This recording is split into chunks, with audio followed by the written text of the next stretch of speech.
Good day! So, sa video na ito, pag-uusapan natin yung mga examples na kung saan pwede natin gamitin yung mga natutunan natin na formula sa permutations, distinguishable permutation, circular permutation, pati na yung paggamit ng calculator, and also the fundamental counting principle. So, any of those pwede natin gamitin. So, dapat meron tayong mga strategy on how to answer these problems. Okay, let's start. Number 1. A teacher wants to assign 4 different tasks to her 4 students. In how many possible ways can she do it? So, ibig sabihin, this is permutation of 4. Permutation of 4, there are assigning 4 different tasks to 4 different students. So, permutation of 4, taking 4 at a time. So, that is permutation of 4, taking 4 at a time. So, you can use your calculator, actually. So, the answer here is 24. So there are possible assignments that the teacher can assign to her 4 students.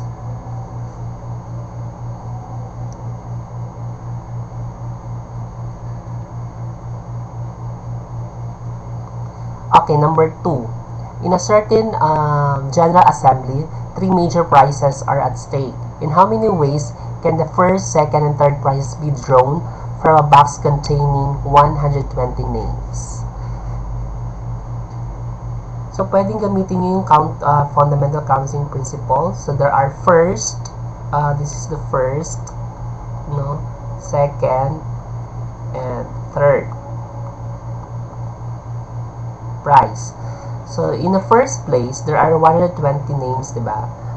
So, pwedeng lahat, pwedeng maging first. Since 120 dito, it will become 119 here and 118 here. In this case, na-apply natin yung fundamental counting principle. So, that is 120 times 119. 119 times 118. So, the answer is 1,685,040 ways that 120s can be arranged as first, second, and third. Or ito siya is using your calculator, that is permutation of 120 taken 3 at a time. So tatlo lang kasi yung may price, yung first, second, and third. So that is 120 factorial over 120 minus 3 factorial. Right? If you're going to use your calculator, that is 120 permutation 3. So 1,685,040.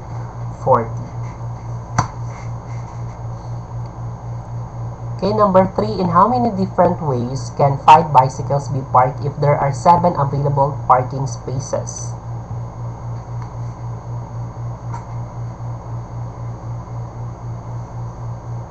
So there are 7 available parking spaces. So we're going to arrange 5 of them sa 7 available na parking spaces. So, halimbawa po, this is an illustration.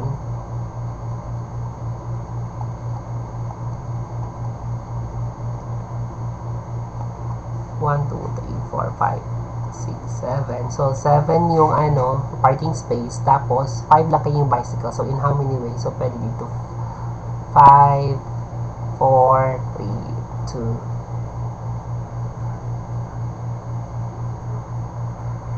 I'm sorry. This is baliktad. Baliktad pala yung ating illustration.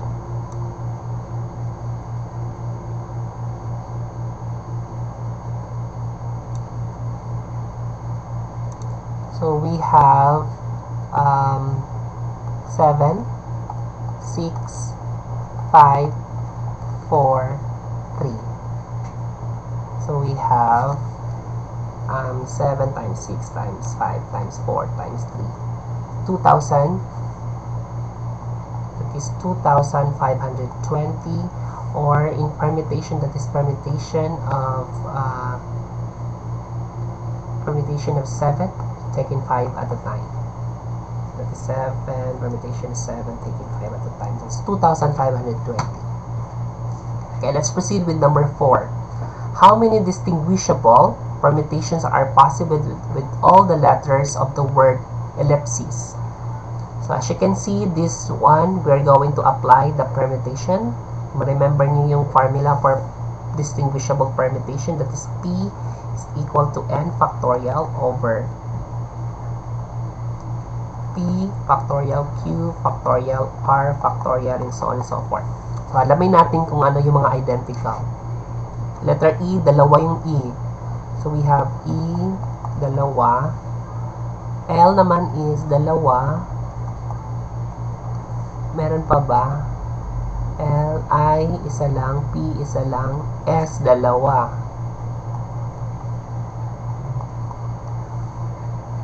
So to answer this one, we have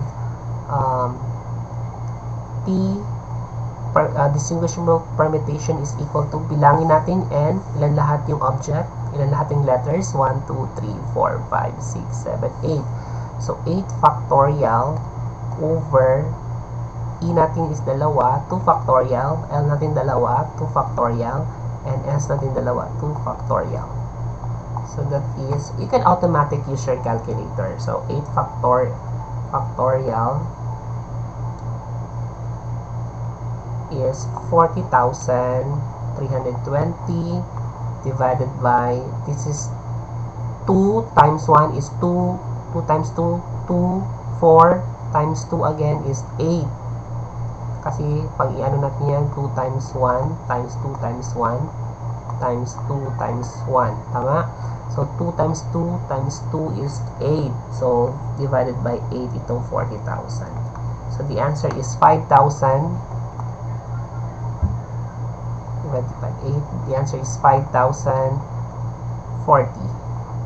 So there are 5,040 distinguishable permutations of the letters of the word ellipses. Okay, there are 8 basketball teams competing for the top 4 standings in order to move up to the semifinals. Find the number of possible rankings of the top 4 teams. So meron lang tayong top 4. So arrangement natin, halimbawa ito yung ranking natin, 1, 2, 3, 4, ating top 4. So since there are 8 group, so pwedeng 8 posibleng 1, 7 na lang dito, 6 na lang dito, and 5 na lang dito. This is the ranking of the basketball teams.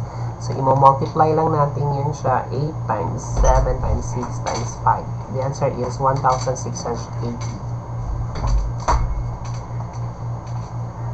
Or you can use using your calculator, that's permutation of 8 taken 4 at a time. So that is permutation of 8 taken 4 at a time. So 1,680. Let's proceed with number 6. In how many different ways can 12 people occupy the seats? 12 seats in a front row of a mini theater. So there are seats, tapos there are 12 people. So in illustration we have like this, 1, 2, 3, 4, 5, 6, 7, 8, 9, 10, 11, 12. So pwedeng umupo dito 12, tapos dito 11, 10, 9, 8, 7, 6, 5, 4, 3, 2, 1.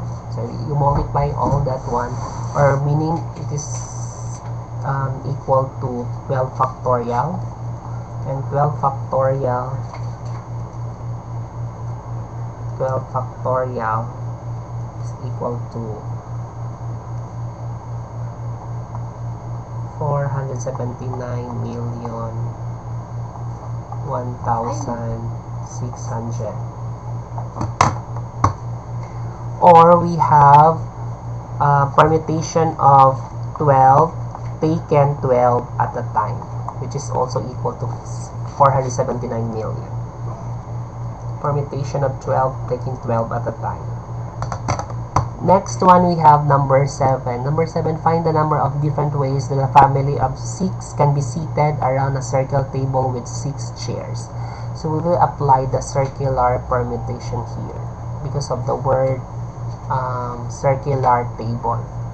So the formula for circular permutation is P is equal to n minus 1 factorial. So ilan ba yung pwedeng mag-upo? 6. So we have total of 6 people. So 6 minus 1 factorial. So that is 5 factorial. And 5 factorial is equal to 120. So the answer for number 7 is 120.